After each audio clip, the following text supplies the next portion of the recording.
నిలబడి అబద్ధం చెప్పలేనే నా అద్దం అంటే నువ్వే మరి ఈ నిజం దాచలేనే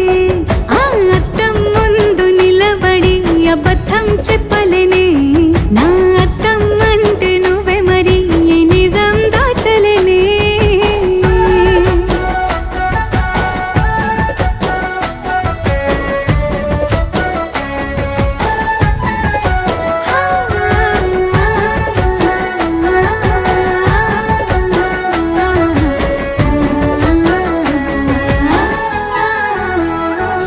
నీకు నచ్చిన సంగీతం ఏంటి నీ చెప్పుల సవ్వడి నువ్వు మెచ్చిన నగలు ఏంటి వంపున ముద్దు తడి నీకిష్టమైన చోటు ఏంటి అది